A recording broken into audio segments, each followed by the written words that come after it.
శుక్లాంబరధరం విష్ణుం శశివర్ణం చతుర్భుజం ప్రసన్నవదనం ధ్యాయేత్ సర్వవిఘ్నోపశాంతయేత్.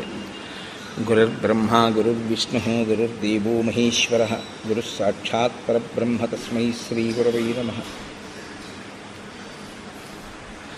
వ్యాసాయ విష్ణురూపాయ వ్యాసరూపాయ విష్ణవే నమో వై బ్రహ్మనిధయే వాసిష్ఠాయ నమో నమః. కూజంతం రామ రామీతి మధురం మధురాక్షరం ఆరుహ్య కవితాశాఖాం వందే వాల్మీకికోకిలం. శృతిస్మృతిపురాణానాం ఆలయం కరుణాలయం నమామి భగవత్పాదశంకరం లోకశంకరం. వాగర్ధావివ సంపృక్తౌ వాగర్ధప్రతిపత్తయే జగతః పితరౌ వందే పార్వతీపరమేశ్వరౌ.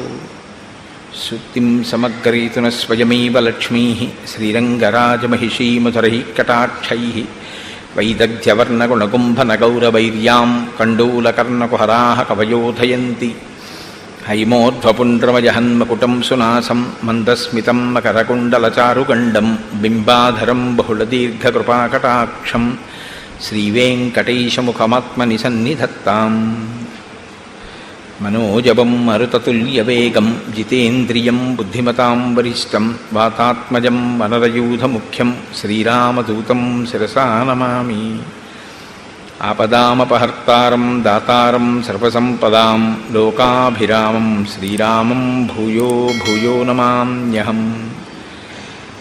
సింధూరారుణవిగ్రహాం త్రినయనాం మాణిక్యమౌళిస్ఫురత్తారానాయకశేఖరాం స్మితముఖీం ఆపీనవక్షోరుహాం పాణిభ్యాం అళిపూర్ణరత్నచషకం రక్తోత్పలం బిభ్రతీం సౌమ్యాం రత్నఘటస్థరక్తచరణాం ధ్యాయేత్ పరేదంబికాం.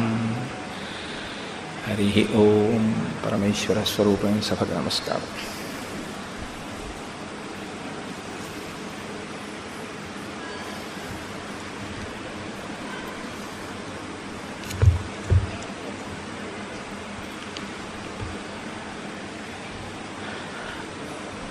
రామచంద్రమూర్తి సుగ్రీవుడు ఇద్దరు అగ్నిసాక్షిగా స్నేహం చేసుకుని పరస్పరం ప్రతిజ్ఞ చేసుకున్నారు. నేను వాలిని నిగ్రహించి నీకు రాజ్యం ఇస్తాను అని రామచంద్రమూర్తి. నేను అన్ని దిక్కులకు వానరములను పంపి సీతమ్మ జాడ కనిపెట్టి మళ్ళీ సీతమ్మని నీ పక్కకి చేరుస్తాను అని సుగ్రీవుడు. ఇద్దరూ ప్రతిజ్ఞ చేసుకున్నారు.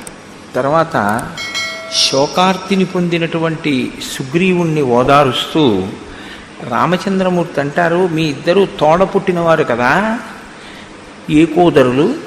అటువంటి వారికి మీ ఇద్దరి మధ్య ఇంత వైరం ఎందుకు ప్రబలింది? నిన్ను రాజ్యభ్రష్టుణ్ణి చేసి నీ భార్యని తన భార్యగా ఎలా చేసుకున్నాడు వాలి? నాకు ఈ విషయాన్ని వివరిస్తే మీ ఇద్దరి మధ్య ఇంత వైరం రావడానికి కారణం నాకు బాగా అర్థమవుతుంది అన్నారు. ఇక్కడ మీరు ఒక విషయాన్ని గమనించవలసి ఉంటుంది. పూర్వాపర విచారణ బాగా చేస్తారు రామచంద్రమూర్తి. సుగ్రీవుడి విషయంలో స్నేహం చేశారు అంటే కబంధుడు చెప్పాడు కాబట్టి స్నేహం చేశారు. ఋష్యమూక పర్వతం మీద ఎవరు ఉంటారో అక్కడ ఉండాలి అంటే పాపాచరణము లేని వారైతేనే ఉంటారు అని కబంధుడు చెప్పాడు. కాబట్టి సుగ్రీవుని యందు పాపము లేదు అని రామచంద్రమూర్తి యొక్క విశ్వాసం. కాబట్టి స్నేహం చేశారు. కేవలం సీతమ్మ జాడ కనిపెట్టడానికి ఒక మిత్రుడు కావాలి అనుకుంటే నిజానికి సుగ్రీవుడి కన్నా వాలి గొప్పవాడు. ఎందుకంటే వాలి ఒక్క కబురు చేస్తే రావణుడు చాలా భయపడతాడు. వాలి చేత నిగ్రహింపబడినవాడు రావణుడు. కాబట్టి ఆయన అలా కావాలి అనుకుంటే సహాయం వాలితోనే స్నేహం చేయొచ్చు. రాముడికి తన కార్యం నడవడం ప్రధానం కాదు, ధర్మం నిలబడి అనుషంగికంగా తన కార్యం నడవాలి తప్ప ధార్మికమైన మార్గము కాని రీతిలో తన కార్యాన్ని చక్కపెట్టుకోవడం అనేటటువంటిది రాముడికి సుతారము ఇష్టం ఉండదు. ఆయనకి ముందేది అంటే ధర్మం. సత్యధర్మములు రెండింటినీ రెండు పాదములుగా పెట్టుకుని నడుస్తాడు. కాబట్టి రాముని యొక్క నడక, రాముని యొక్క ఆయనము రామాయణమైంది. కనుక ఆయన సుగ్రీవుడితో స్నేహం చేసి అన్నదమ్ముల మధ్య వైరానికి కారణం అడుగుతున్నాడు. ఇది రామచంద్రమూర్తి అడగడం ఆయనకి కొద్దిగా ఆశ్చర్యంగానే ఉంటుంది. ఎందుకనంటే రామలక్ష్మణ భరత శత్రుఘ్నులు నలుగురు కూడా అంత అన్యోన్యమైనటువంటి సోదర ప్రేమ కలిగిన వారు. ఇంత సోదర ప్రేమ కలిగినటువంటి అనుభవం ఉన్నవాడే కానీ అన్నదమ్ముల్లో ఇంత దారుణంగా తమ్ముడి భార్యని తన భార్యని చేసుకుని తమ్ముణ్ణి రాజ్యం నుంచి వెళ్ళగొట్టినటువంటి అన్నగారిని చూడడం అనేటటువంటిది రామచంద్రమూర్తికి కించిత్ కొత్తతనంగానే ఉంటుంది. కాబట్టి ఆయన కారణం అడిగారు, అసలు ఏ కారణం చేత నువ్వు బయటికి పంపబడ్డావు అంటే సుగ్రీవుడు చెప్తున్నాడు, వాలీనామ మమ భ్రాత జ్యేష్ఠ శత్రునిషూదన పితుర్బహుమతో నిత్యం మమాపి చ తథాపుర.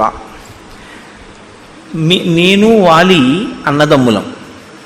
నా తండ్రి గారు వాలిని చాలా ప్రేమించాడు, పెద్ద కొడుకు కనుక. నేను కూడా వాలిని చాలా ప్రేమించాను, వాలిని చాలా గౌరవించాను. మా తండ్రి గారు శరీరాన్ని విడిచిపెట్టిన తరువాత జ్యేష్ఠ కుమారుడు కనుక వాలికి పట్టాభిషేకం జరిగింది. ఆయన రాజ్యాన్ని చేస్తున్నాడు.